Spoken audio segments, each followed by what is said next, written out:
गरीब कहता दास गरीब है, बांदी जाम गुलाम, तुम हो तैसी कीजियो ये भक्ति ही रंबर नाम।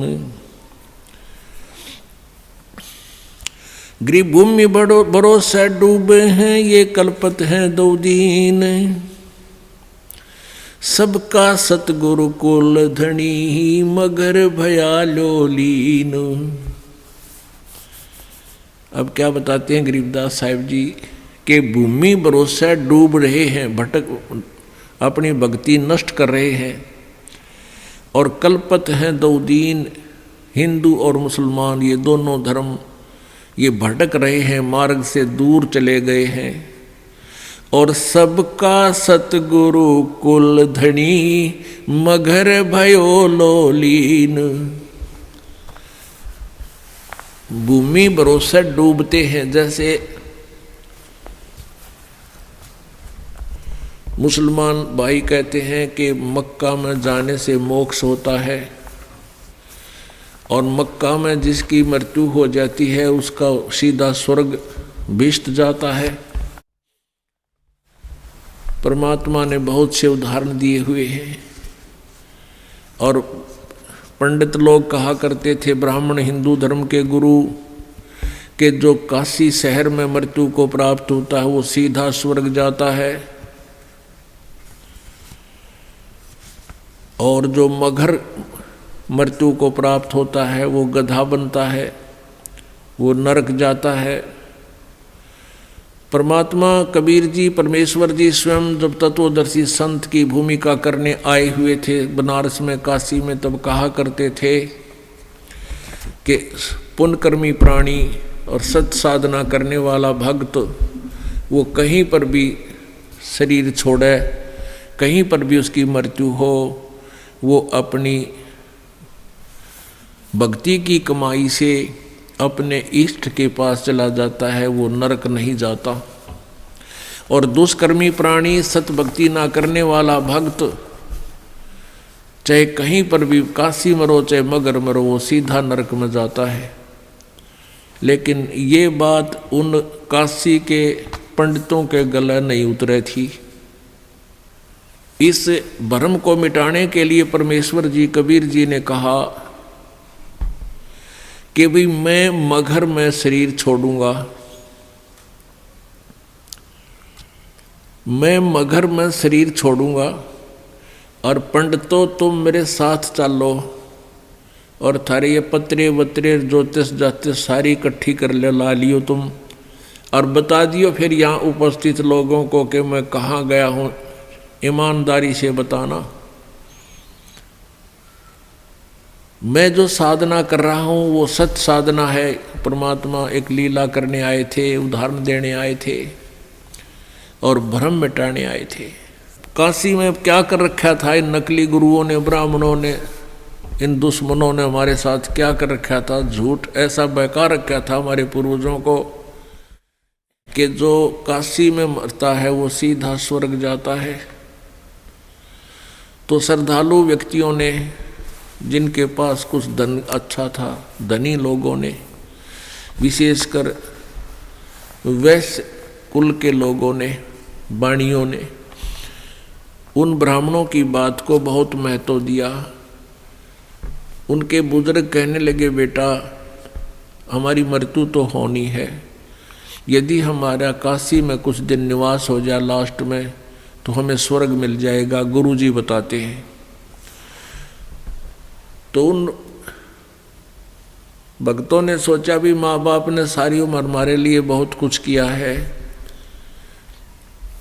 और अंत के समय में इनको काशी में कोई किराए पर मकान लेकर नौकर छोड़ जाएंगे, ये वहाँ मृत्यु को प्राप्त हो जाएंगे, गुरुजी के वचन भी सुनते रहेंगे और इनका कल्याण हो जाएगा। ऐसा करना शुरू कर दिया।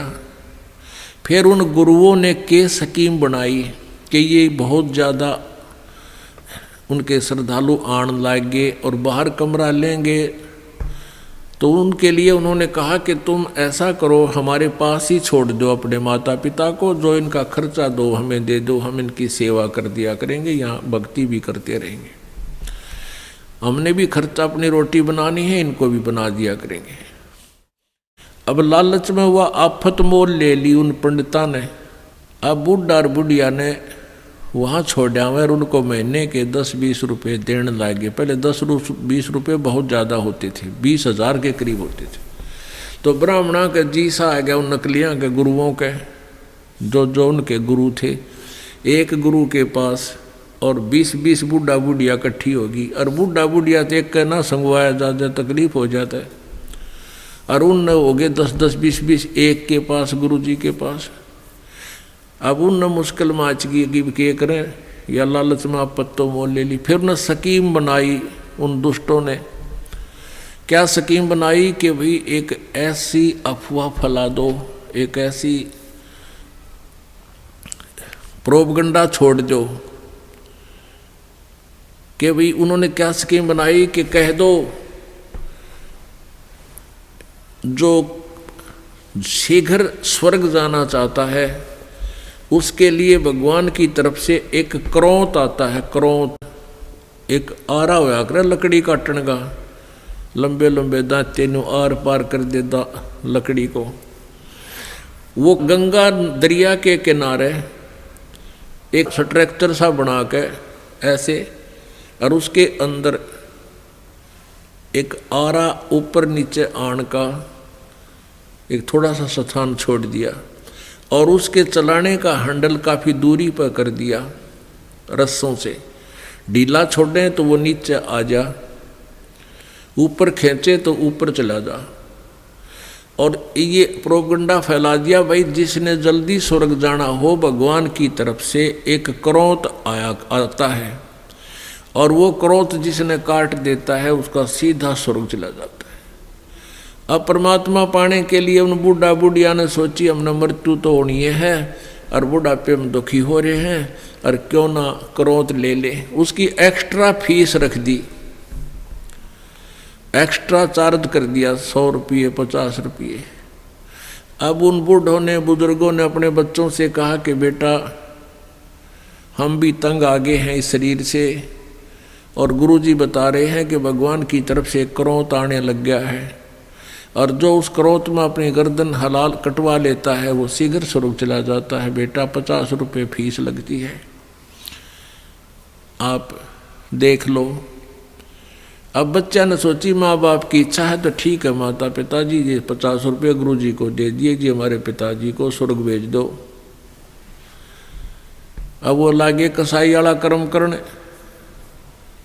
वहाँ नीचे गर्दन रखवावें और ऊपर तय क्रोंत आवर उन्हें काट दे। इस प्रकार स्वर्ग भेजन लाग गए, क्यों पीछा छुटवाना था उन्हें तो अपना। और प्रोपगंडा फैला दिया कि जो क्रोंत में शीश कटा लेता है वो सीधा स्वर्ग जाता है। तो परमात्मा पाने के लिए पुण्यात्माओं ने वहाँ गर्दन देनी भी शुरू कर दी, कटवानी शुरू कर ली। तो परमात्मा के बद्दी छोड़ कहा करते कबीर जी, बिना भक्ति क्या होते है भावे कांसी क्रोंत ले। क्रोंत आरे न बोला करते, वो आरी लंबा आरा होया करता है। कहते भक्ति बिना कुछ नहीं बना, चाहे काशी में जाके क्रोंत भी ले ले, गर्दन कटवा ले, और मिटे नहीं मन वासना बहुविध भरम संदेह। जैसे वो काशी के लोगों ने, उन पंडितों ने ये अफवाह फैला रखी थी कि जो मगर मरता है, मगर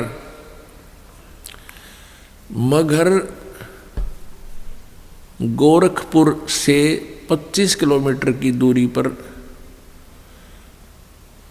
एक कस्बा है, और उस कस्बे का उस समय एक बिजली खान नाम का पठान नवाब था।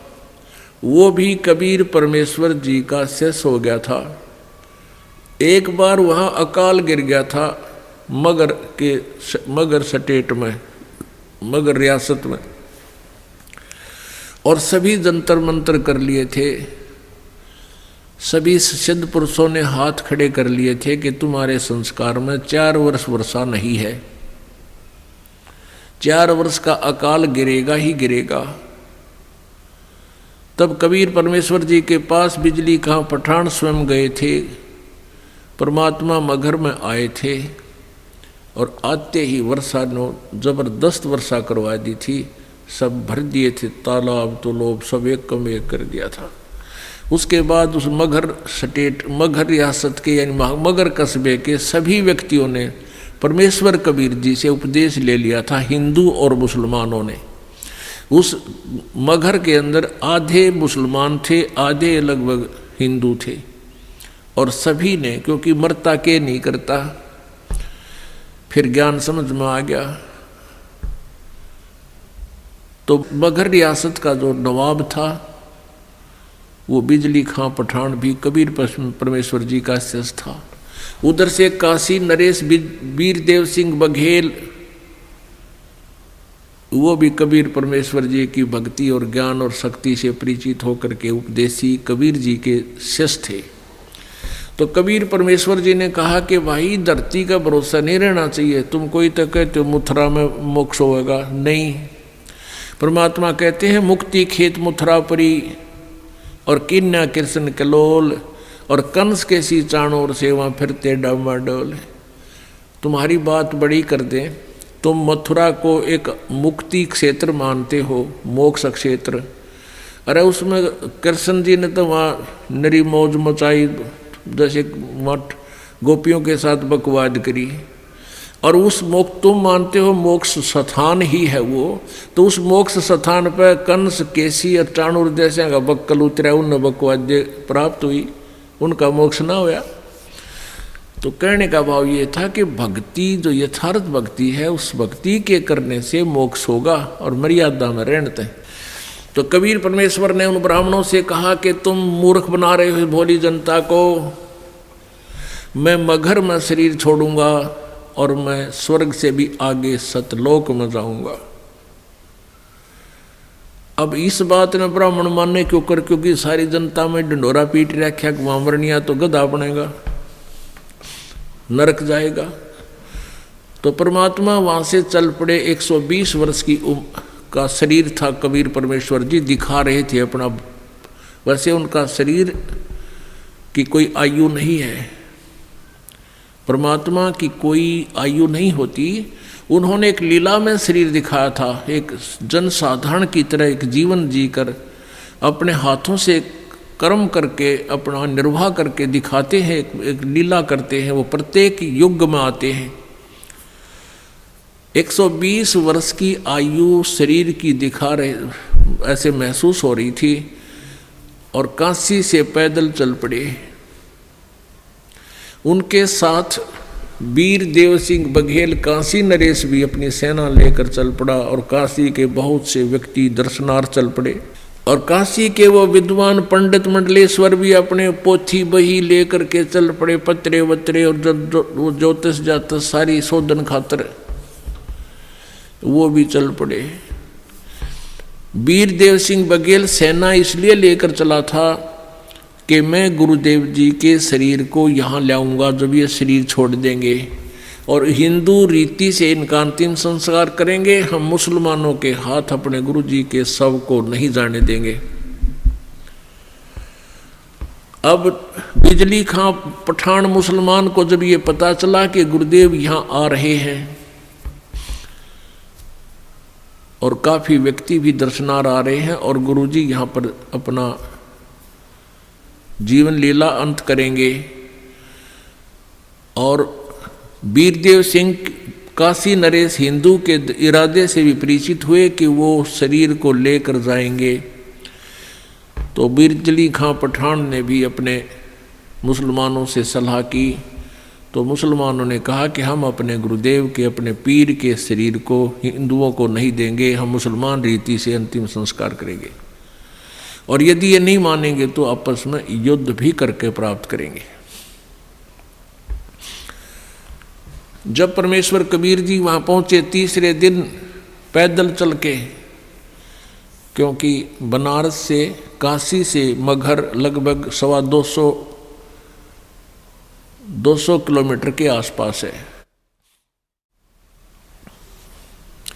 तो बिजली खां पठान से ने प्रणाम किया, कहो गुरुदेव। परमात्मा ने अपना कारण बताया वहाँ पहुँचने का और कहा कि बिजली खां मैं स्नान करूँगा, पानी की व्यवस्था, जल की व्यवस्था करो। बिजली खां पठान ने कहा गुरुदेव जल ला रखा आपके लिए, शुद्ध जल स्नान के लिए। परमेश्वर ने कहा कि कबीर जी ने कहा कि मैं बहते पानी में दरिया में स्नान करूँगा। अब बिजली खां पठान ने कहा कि यहाँ एक दरिया बहती थी, आमी नदी, लेकिन वो भगवान शंकर ने श्राप दे रखा है, उसका पानी खत्म हो गया, वह सूखी पड़ी है। परमेश्वर जी ने कहा कि चलो दिखाओ मुझे कहाँ है वो आमी नदी। जहाँ परमेश्वर खड़े थे वहाँ थोड़ी सी दूरी पर, 2-3 एकड़ की दूरी पर, 600 फुट की दूरी पर वो दरिया सूखी पड़ी थी।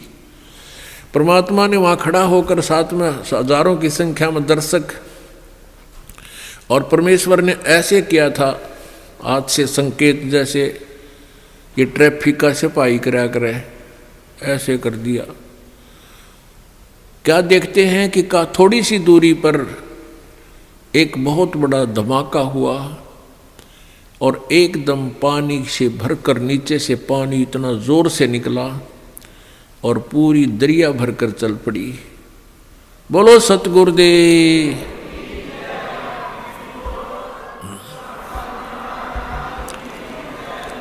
बंदी छोड़ कबीर परमेश्वर जी की जय।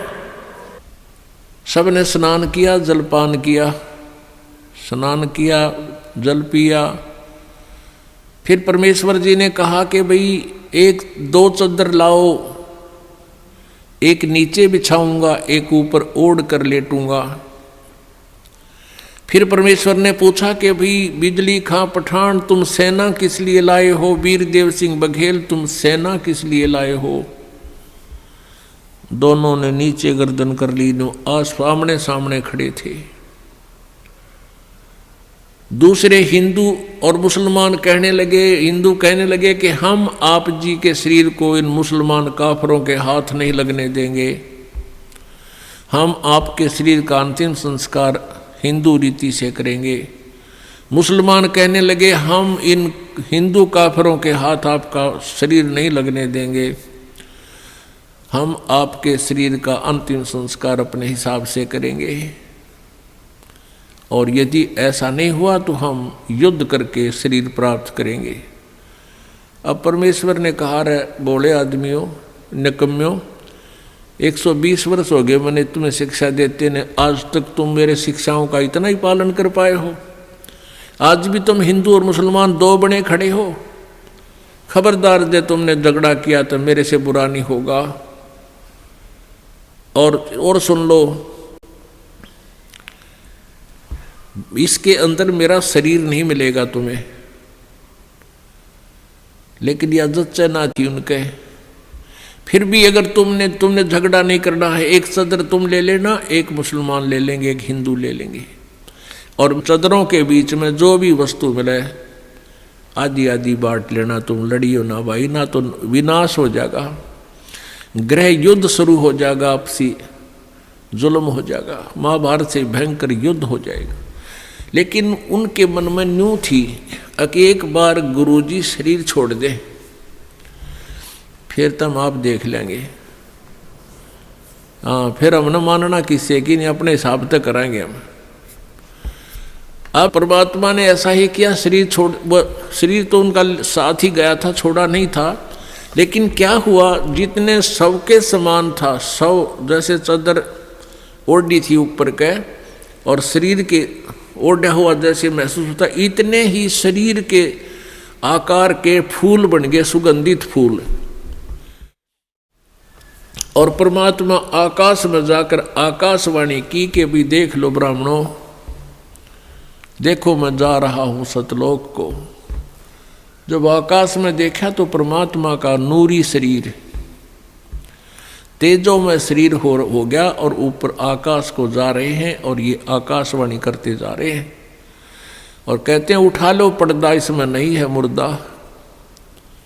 चद्दर उठा के देखा, उसमें सुगंधित फूल पाए। हिंदू और मुसलमान कहाँ तो कत्लेआम करने को तैयार थे, एक दूसरे के बिजली खां पठान और वीर देव सिंह बघेल हिंदू राजा आपस में एक दूसरे की ऐसे प्यार से शरीर के ऐसे एक दूसरे से चिपक गए, सीने से सीने का लगाया, आपस में सब हिंदू मुसलमान एक दूसरे से सीने से लगकर ऐसे रो रहे हैं जैसे छोटे छोटे बच्चों की माँ मर जाती है, पिता मर जाता है, और रो रहे हैं और कह रहे हैं हम कति मूर्ख थे, हमने पहचाना नहीं, वो अल्लाह थे, खुदा थे, वो परमात्मा आए हुए थे। अपुण्यात्माओं,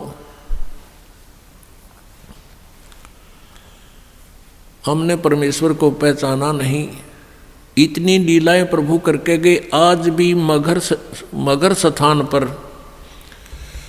हिंदुओं ने अपनी अलग से यादगार बना रखी है, एक चद्दर और आधे वो सुगंधित फूल लेकर, और मुसलमानों ने अपनी अलग बना रखी है, एक चद्दर और आधे फूल लेकर।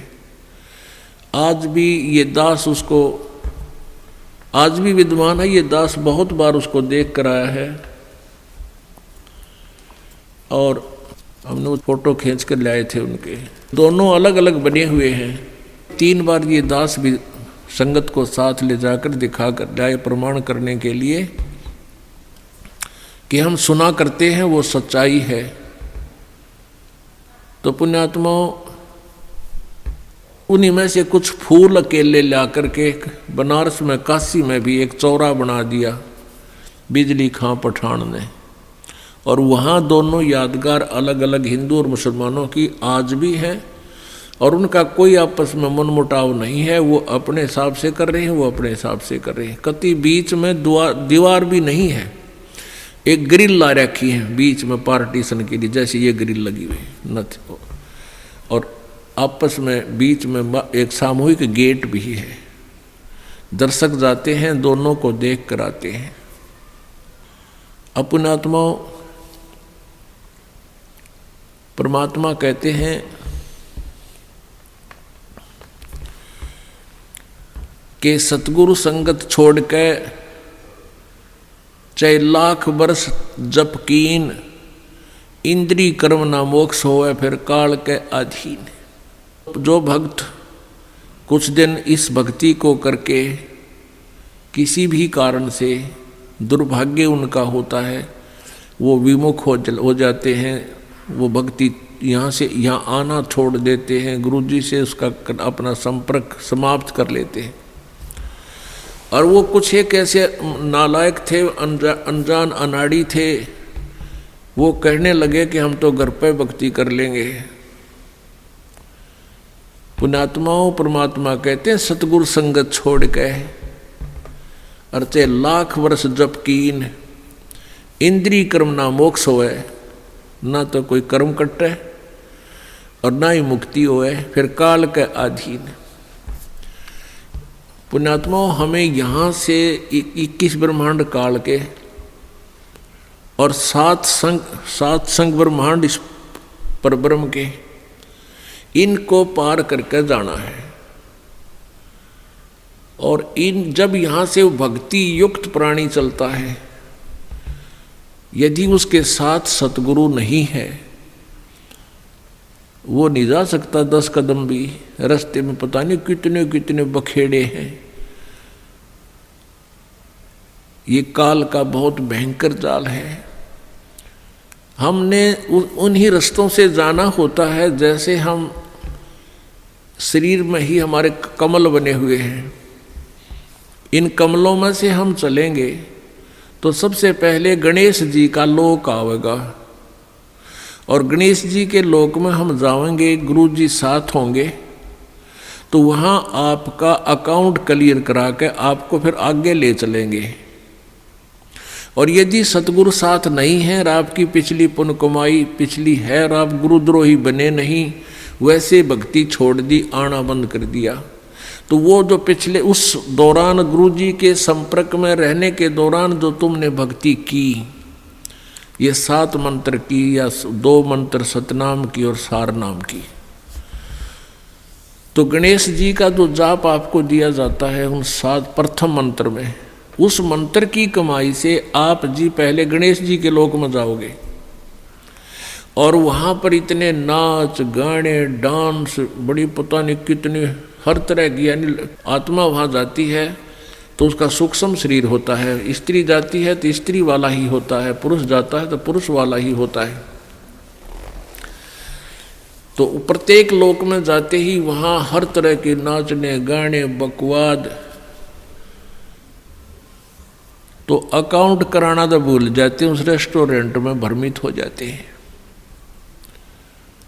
और फिर वहाँ उनको गण बना दिया जाता है। उन्हीं की पुण्य कमाई से वहाँ वो ठाठ करते हैं और सारी बकवाद करते हैं, नाचने गाने डांस, कोई काम में कोई ना। जैसे रेस्टोरेंट में चले गए, वहाँ अपनी पूंजी खर्च होती है, वहाँ कुछ भी बकवाद देखो और खाओ सुनो, तो वो पूंजी नष्ट होते ही वहाँ से बाहर निकाल देंगे। फिर विष्णु के लोक में, विष्णु जी के लोक में जो आपने मंत्र जाप कर रखा है उसकी कमाई समाप्त होती है। फिर शिव के लोक में वो कमाई खत्म होती ही फिर दुर्गा के लोक में, फिर वो कमाई खत्म होते ही फिर आपका जो सतनाम का प्रथम और द्वितीय मंत्र है, प्रथम मंत्र जो ओम नाम है वो ब्रह्म का, फिर ब्रह्म लोक में, और दूसरा जो तत्व मंत्र है उसके लिए इस काल ने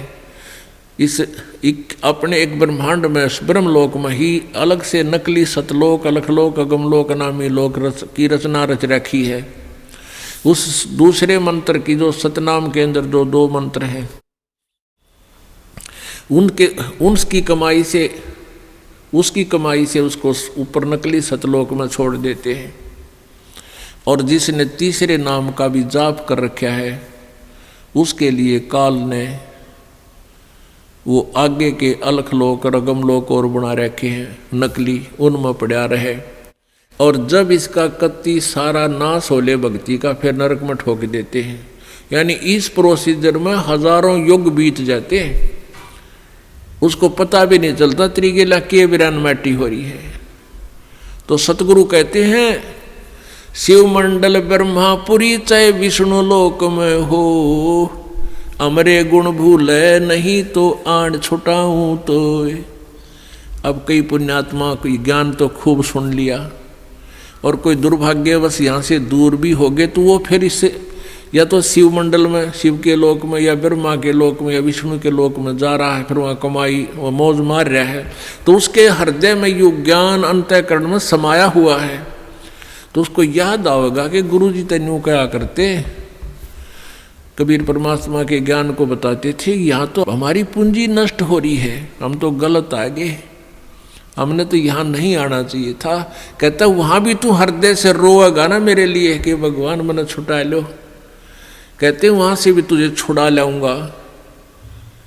अब देखो पुण्यात्माओं, ये सु अवसर आपके लिए, जय इसमें पार तय होगे तो होगे, नहीं यू किया हुआ कर्म शुभ तुम्हारे साथ रहेगा, फिर उसका फायदा क्या होगा, के बनेगी। परमात्मा कहते हैं शिव मंडल ब्रह्मापुरी चाहे विष्णु लोक में हो और हमारे गुण भूलना नहीं थे, वहां भी आण छुटाऊं तो ही। मान ले आप चले गए गुरु जी से, यहाँ से विमुख हो गए और आप चले गए विष्णु जी के लोक में, और वहां आपकी याद आ गई, ओहो रही हम तो गलत आ गए भगवान, यहाँ तो बहुत गलत आ गया, हमारी पूंजी नाश होगी।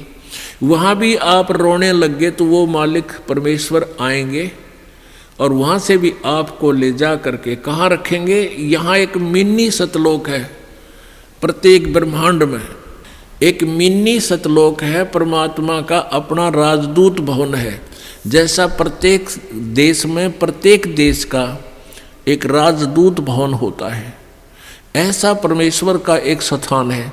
तो उन आत्माओं को जिनकी पूंजी व्यर्थ ना होने दी, जिन याद आ गई, उनको वहाँ से लेकर वहाँ रख देंगे अपने मिनी सतलोक में और बीज रूप में। और वहाँ परमात्मा के लोक में, मिनी सतलोक में परमेश्वर की तरफ से सब आपको सुविधाएं आहार मिलेंगे, उससे आपकी पूंजी नष्ट नहीं होगी। उस वापस फिर उस पूंजी के आधार से आपको फिर पटकेगा परमात्मा सतयुग में। सतयुग में आप हजारों लाखों वर्ष जियोगे, लेकिन साधना गलत करोगे, क्योंकि आप नीचे आने के बाद भगवान की कति नहीं मानते, और जैसा भी काल ने भ्रमित कर रखा है वही साधना पर लगे रहोगे। लेकिन वो सुविधाएं, वो सुख आपको होंगे पूर्व जन्म की कमाई से, भक्ति से। और आप सोच रहे होगे कि मैं जो भक्ति कर रहा हूँ, ये साधना कर रहा हूँ, मुझे इसी से सुख है। इस प्रकार सतयुग त्रेता द्वापर में आप अपने पुण्यों का नाश कर लोगे, कभी राजा बनोगे, कभी पृथ्वीपति बनोगे, कभी स्वर्ग में जाओगे, और फिर आप कलयुग में होगे। और कलयुग में आपका मानव जन्म होगा, फिर यही प्रोसीजर फिर होगा आपको, फिर कभी आकर के हजारों लाखों युगों के बाद ये सुअवसर प्राप्त होगा। जो परमात्मा की शरण में नहीं रह पाए, अभी आपको बताया 2 प्रकार भक्ति नाश होता है।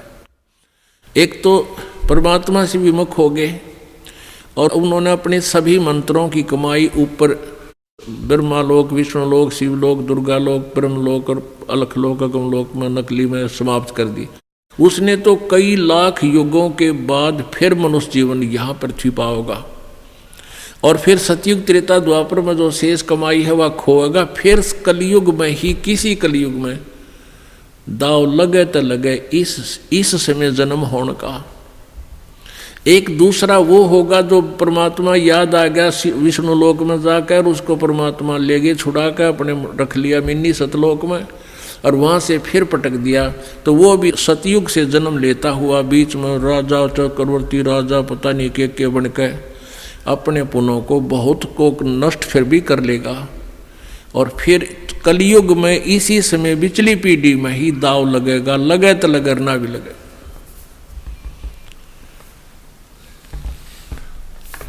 तो परमात्मा कहते हैं सतगुरु संगत छोड़ कर लाख वर्ष जप कीन, इंद्री क्रम ना मोक्ष होए फिर काल के अधीन। जब ये प्राणी यहाँ से चलता है, आगे नरी अप्सराएं नाच रही होती हैं या युवा देवता होते हैं, दोनों तरफ के मेल फीमेल को अट्रैक्शन करने के लिए इसने पूरा जुगाड़ कर रखा है। और सबसे बड़ी कमजोरी है इस जीव की, वो फिर भूल जाता है, सब कुछ भूल जाता है और काल के जाल में फंस जाता है। इसी तरीके से इस काल ने एक जाल फैलाया परमेश्वर के लिए। जब परमात्मा सतलोक को जा रहे थे, दुर्गा ने एक सुंदर अप्सरा का रूप बनाया और परमेश्वर कबीर जी के पास जाकर के कहने लगी कि मैं आपसे विवाह करना चाहती हूँ। अब पहले आपको एक अमृतवाणी सुनाती हूँ परमात्मा की। मगर जाने की।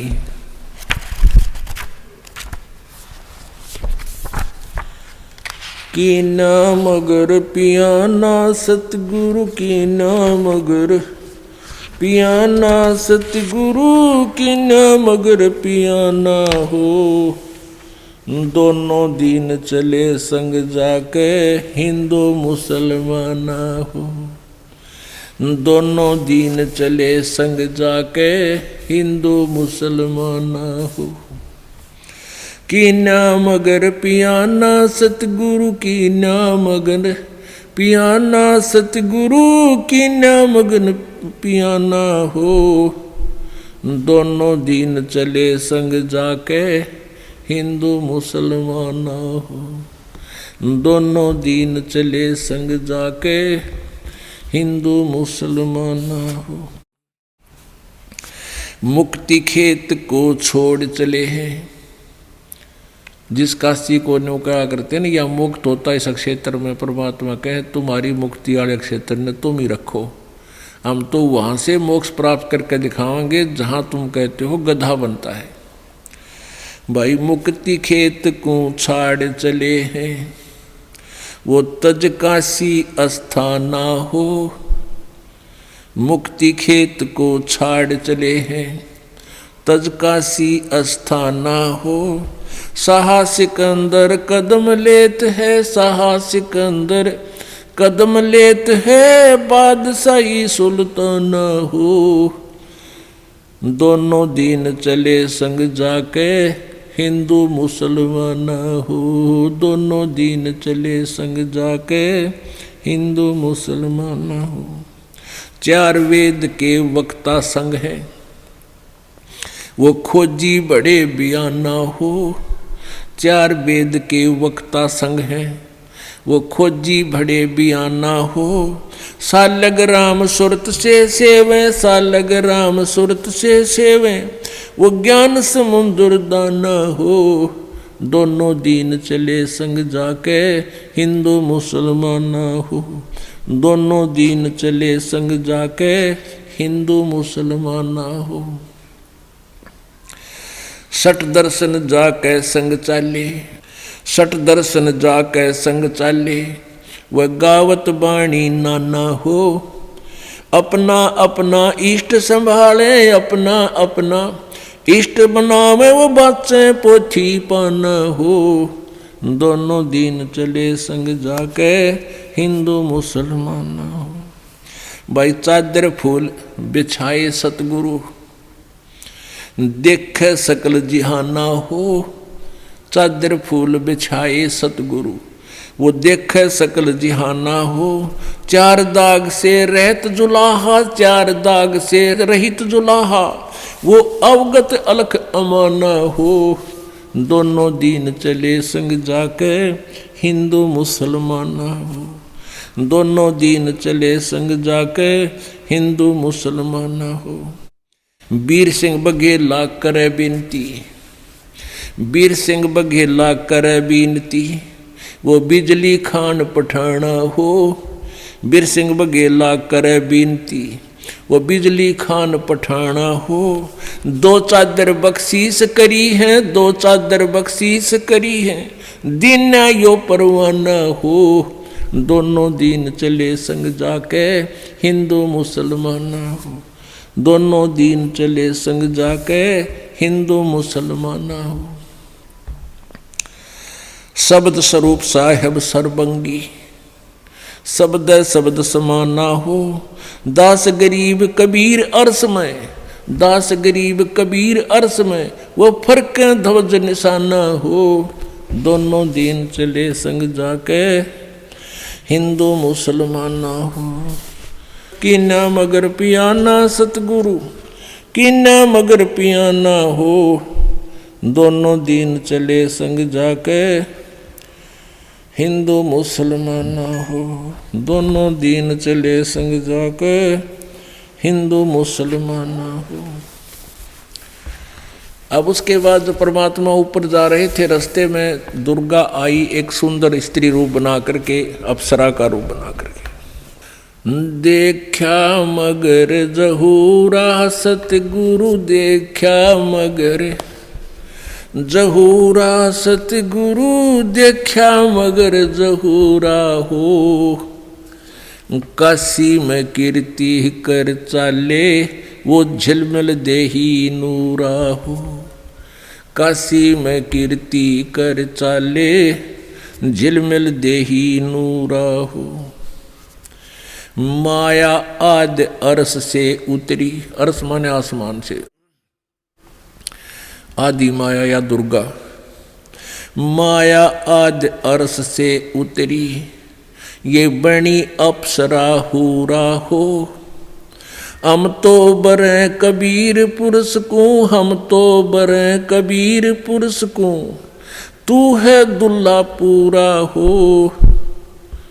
काशी में कीर्ति कर चाले, वो झिलमिल देही नूरा हो। माया कहे कबीर पुरुष ते, मेरा देखो बदन जहूरा हो। माया कहे कबीर पुरुष ते, मेरा देखो बदन जहूरा हो। अरस विमान स्वर्ग में मंदिर, अरस विमान स्वर्ग में मंदिर, ये भोग गए हमको सोरा हो। काशी में कीर्ति कर चाले, झिलमिल देही नूरा हो। कह कबीर सुनो री माया, तुम कुटिल नजर तुम घूरा हो। कह कबीर सुनो री माया, कुटिल नजर तुम घूरा हो। जिन भोगी सोए कल रोगी, जिन भोगी सोए कल रोगी, वो होगे धूर्म दूरा हो। काशी में कीर्ति कर चाले, वो झिलमिल देही नूरा हो। काशी में कीर्ति कर चाले, वो झिलमिल देही नूरा हो। माया कहे कबीर पुरुष से, मैं हूँ जग से दूरा हो। माया कहे कबीर पुरुष से, मैं हूँ जग से दूरा हो। मैं तुम्हारी पटरानी दासी, मैं तुम्हारी पटरानी दासी, रखूं पलक हजूरा हो। काशी में कीर्ति कर चाले, वो झिलमिल देही नूरा हो।